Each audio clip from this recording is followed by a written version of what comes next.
Welcome back, Music Maniacs, to another episode of Gibbs Drops the Needle, your one-stop spot for everything music. Got some news for you today, so let's get into it. Morgan Wallen can't seem to stay out of the news lately when he had backlash for canceling a show due to severe weather, when actually there was no severe weather, and he also has thrown a fan's phone. So the country singer canceled a show in Pittsburgh at around 1 p.m., but reportedly the conditions had cleared for the show well ahead of the gig's 8 p.m. start time. So canceled it way far in advance, and things ended up clearing up. I get that happens somewhat sometimes. They have, usually at these, I'm assuming it was an outdoor concert, usually these events have their own meteorologist on site, and a lot of times you're taking recommendations from them based on what they're seeing as the projected radar. And I just know from I go to what was once Rock on the Range and then Sonic Temple, we've had multiple, I would say almost every year, there is a time where there is severe weather and you're either told to evacuate the stadium and go and wait in your car, or you're told to just seek shelter around until the storm passes. So maybe some of that was out of his control based off of if the event had its own meteorologist looking into the weather and predicting that there were going to be severe weather conditions. I know when it comes to these things with weather, there is a ton of precaution given because they want to keep everyone safe at the event.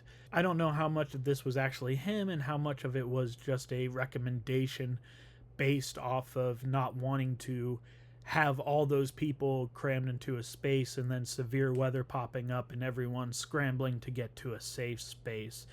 So maybe not completely his fault on this one, but what is his fault is he was recently caught going viral because he was throwing a security guard's phone at one of his shows. The country star turned heads during one part of his live show in Pittsburgh on Friday night, June 5th, when he threw a security guard's phone towards the audience. In footage of the moment, which has now gone viral, the singer is seen performing live at the Acrisure Stadium as part of his Still the Problem tour, properly named. Once again, I think I said that last week, and seemingly noticed that a security guard was holding a phone above her head to film the gig while on shift.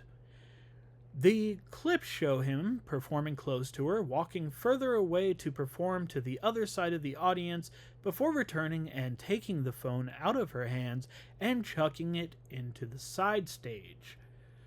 So I get that she's there working and technically isn't supposed to be doing something like that, but I do have to imagine it's hard being a security officer at one of these shows or any event. I always wonder that whenever I go to a sporting event or a concert or anything, it's hard, I would think, if you were a partial fan in any way, or even if you weren't, it's hard not to turn your attention to what's going on. So you would think there'd be a little understanding in that, but I guess Morgan Wallen has a zero tolerance policy for security guards filming. So that happened at the Friday night concert in Pittsburgh, which then leads into Saturday night's concert, also in Pittsburgh, and that is when we had the show closed due to severe weather. As I stated earlier, it was around 1 p.m. local time on Saturday when Morgan Wallen had confirmed that he was calling off the show as he had been informed of a threat of severe weather and weather conditions expected throughout the rest of the day and night. He said that the move was done as they were left with no choice and added that safety for my fans and crew is highest priority. Turns out there were some storms that did roll through the area around 3 p.m., but then the conditions cleared up well ahead of the show's original 8 p.m. opening time, leading to some fans kind of calling out Morgan Wallen for his early canceling of the show. One fan on X posting, quote, "Morgan Wallen canceling his show last night is just hilarious because I walked outside after my shift at 11 p.m. and my car was completely dry, no rain in sight." Others shared photos of what the weather conditions were like outside the venue at the time he was meant to be on the stage, showing that the conditions were indeed clear. In response to the backlash, Wallen issued a statement standing by his decision to cancel the show and said that it was done out of concern for his fans' well-being. Quote, "This morning, my team walked on my bus, told me that they had been consulting with local officials and that I should cancel my show in Pittsburgh tonight, and I said, why? They said that there was going to be strong winds in the area, and I said, okay," end quote. He then goes on to say, quote, "So that's what I did, and that was the information I had in the moment, and I trusted my team," end quote. He would admit that the wind and whatever else was going on hadn't gotten to Pittsburgh, but that he had seen it in other parts of the state, so they just wanted to err on the side of caution. Going on to say, quote, "The truth of the matter is I have a large stage that in those conditions could become fatal to a lot of folks around it. So I did the best I could with the information I had in that moment." He would continue, quote, "I've been seeing a lot of nonsense about me that is simply not true, and I just wanted to clear the air. I think my true fans know that that's not how I operate in general, but I had to say it," end quote. Probably not the wisest thing to say he wanted to clear the air, because it sounded like the air was quite clear for his show. So I guess that's the big story with Morgan Wallen. It is kind of a coincidence that he has this viral moment Friday night that doesn't put him in the best light, so then he ends up canceling his show Saturday night due to these severe weather alerts. And again, it could have been true. He could have been told by his team and local officials that, yeah, we don't want to put that many people in possible danger with these storms coming through. But I guess fans are just trying to connect the two and decide whether this was a decision made on what had happened Friday night, or if it truly was out of precautions for their safety. In other news, we have Spotify announcing that they have talked to some promoters about possibly streaming concerts live, which I think would just be an awesome thing to see, because a lot of people can't necessarily afford to go to a concert, or sometimes a city near you the artist isn't coming to. That happens even a lot here in Ohio, where I'm closer to Columbus, but for some reason there always seems to be a Cleveland date and a Cincinnati date, but no Columbus date, which isn't a huge deal because we're talking about probably a 2.5 hour drive in each direction. So if I really wanted to make it happen, I would. But there are some people that are farther away from a city that would be having someone's tour come through. So an opportunity to be able to possibly live stream a concert would be awesome, because seeing a concert live and hearing the musicians perform live is just a great experience, and you get added things that aren't necessarily on the recorded versions, and it would just be great to have that concert experience without having to physically find a place where the group or artist is touring and paying all that money for a ticket. And some people, honestly, and as I get a little older, I feel the same way a lot of the time.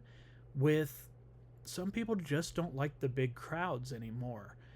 There's a lot of anxiety that goes into being around thousands of people at a big show, And if you could avoid that but still get the concert experience, I'm all for it. So this would be Spotify's first attempt at any kind of live video content. It has tried to do live audio content, and it seems as if Spotify is beginning to add some live events such as Dua Lipa's Mexico City show. Spotify did come out and report that live footage push seems to arrive as it also starts helping customers get access to in-person concerts, unveiling a feature last month that reserves tour tickets for superfans. Spotify struck a deal with Live Nation to launch the new feature called Reserved. Spotify had this to say about it, quote, "This summer when we start rolling out, we'll be launching with Live Nation in a multi-year agreement, so that Spotify will be the exclusive music service that offers this kind of benefit to its members." So Bloomberg came out and likened the strategy to an American Express offering cardholders pre-sale access, a perk designed to keep paying customers from canceling. Bloomberg also noted that Spotify outflanked Apple and Amazon to strike a deal with concert giant Live Nation.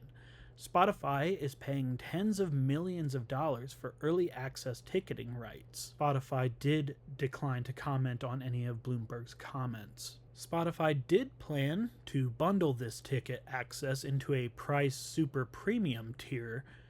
That tier reported in early 2025 as a Music Pro add-on priced at up to $5.99 a month, has yet to launch in Western markets. The reserved feature instead offers priority ticket access within the standard premium subscription at no extra cost.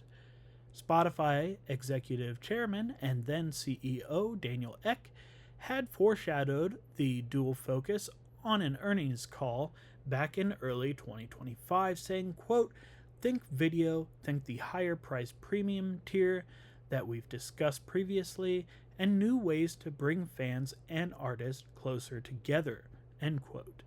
Spotify's interest in live concert feeds a wider push into video. The company has been encouraging its users to watch video to lift engagement and drive ad revenue. Bloomberg would refer to Spotify's advertising business as a weak spot for them. Spotify's ad-supported revenue grew 3% at a constant currency to the euro at 385 million and the US dollar at 450.5 million in quarter 1 of 2026, although the company pointed to softer ad pricing as previously reported by MBW. Spotify has locked down its premium music video rights and bought video rights to podcast. The company rolled out music videos to premium users in US and Canada in December of 2025, alongside new formats including live performances and cover versions. As Spotify builds out its video offering, Spotify is looking into formats such as live, following the example of YouTube. YouTube already draws millions of viewers to its Coachella live streams, an event Bloomberg calls North America's biggest festival. YouTube has offered the Coachella live streams for more than a decade. Bloomberg would also note that other streaming services, including Disney Plus and Hulu, have since streamed festivals such as Bonnaroo. Some in the music business are wary of the podcast, audiobooks, and video push, reading it as a way to shrink what artists earn from Spotify. The company counted 761 million monthly active users and 293 million premium subscribers at the end of quarter 1 of 2026. So I'm not really sure how they would be worried about these videos taking away from artist revenue. I would almost see it as another way for the artist to make revenue, as that's probably they're getting the streaming right to whatever music video or concert. I would guess that the record label or artist would get a piece of that as well. So I'm not really sure how they're seeing it as a loss of revenue for artists, because I would look at it as more of an addition to revenue, because that's another way that people can take in your music. They can watch live concert of it, they can watch music videos, they can stream the songs. So you're getting more ways for people to take in your art. You would think that that would lead to more revenue for you. The next story is just a little short story about Jack White. He has announced that there is going to be a new album. I guess that people did not even know he was working on a new album, but he has debuted a single called Dollar Bill, and you can stream that single now. And he announced that his album, Frozen Charlotte, will be out July 10th. So if you're a Jack White fan, you can go stream the new single Dollar Bill anywhere you stream your music. My last bit of news for you today is something that's currently going on right now. I know that there's a time difference, so I'm sure it's already started and way into day one already, and probably gearing up for day two here in the next few hours. I'm not sure the time difference, but Download Fest is officially happening. It is held at Donington Park in Leicestershire, and we'll go from today all the way to the 14th. Big names for this festival include Limp Bizkit, Guns N' Roses, Linkin Park as your 2026 headliners, each a UK exclusive for the year. Other big names that you can catch at this festival are Bad Omens, Cypress Hill, Tom Morello, Trivium, Hailstorm, Pendulum, Mastodon, Baby Metal, Architects, Feeder, while the lineup also for the District X stage will feature Five, Electric Six, and the All American Rejects. There will also be some secret sets that will be revealed on the weekend itself, as well as sets from Token Grass, a bluegrass tribute to Sleep Token. That sounds very interesting. And a Rage Against the Machine tribute act fronted by a Nicolas Cage impersonator titled Nick Cage Against the Machine. That is possibly awesome. I don't know if that would be my thing to go see, but whoever came up with that concept, kudos to them. So if you're planning on attending Download Festival, I hope you have a safe weekend and a fun weekend. That's all I got for you this time on Gibbs Drops the Needle. I'm Gibbs. Until next time, stay safe and be kind.